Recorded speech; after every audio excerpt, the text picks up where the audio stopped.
Hey, Perlite here. I wanted to show you all the different Trader Joe's bag books I've done. And I've done quite a few of them now. I have a total of 5 of these books now, so this video is for showing what the different kinds I've made are.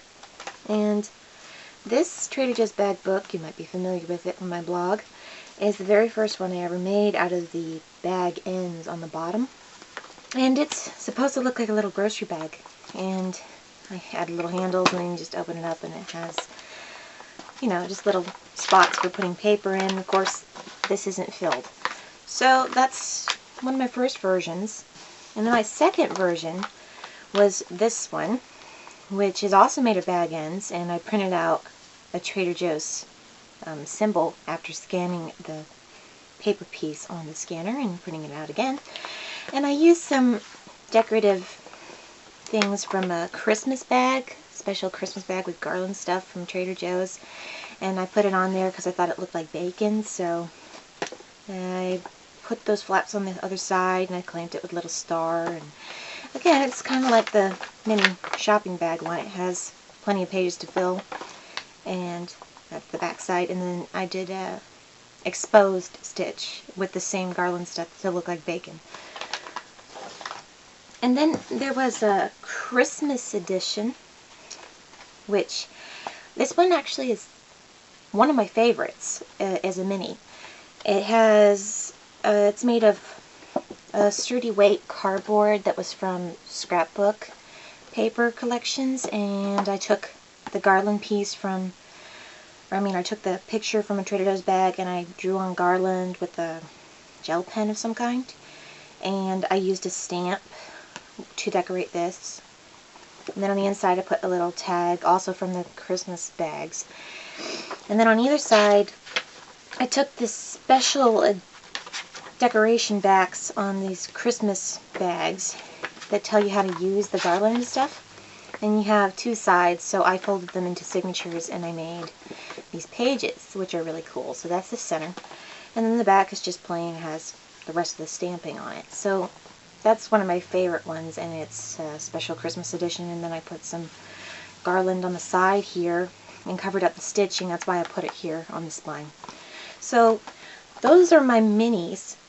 And then I decided to try something bigger, and this was an experiment that was my first try on doing something full-sized, and it was very large. So I used the full bag of Trader Joe's shopping bags, and I wanted it to look, you know, like a grocery shopping bag, as if you had all your goods in there. And why I made it is so that I could put food labels and different things about foods I've tried and all that thing, you know, all that kind of stuff. And it's a good way to remember what kind of foods you ate, and also what kind of foods they no longer sell and all that. So that's why I started inventing this. And what I did was I made a front part here which has pockets on the inside, and it opens up this way. And I've had a few spots I've tried making pockets and gluing them, and I've have this full-blown page here, which isn't too bad. It's kind of neat.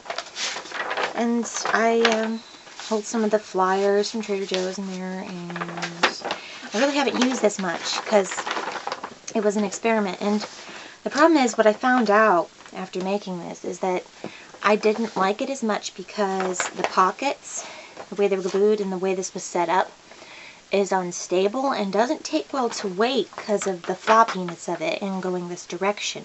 So I might use this, or I might take it apart at some point, but this book is not exactly the greatest build for stability.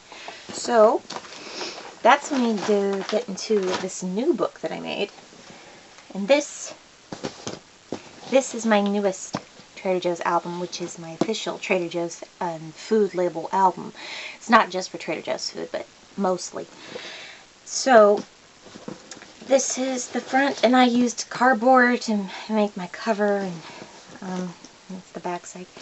And I made different pages for holding stuff, which I'll be showing you more of this in another video.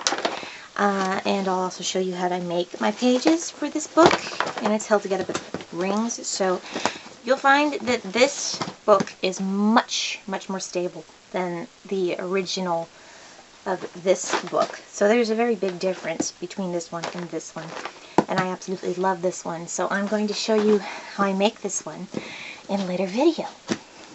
Thanks for watching!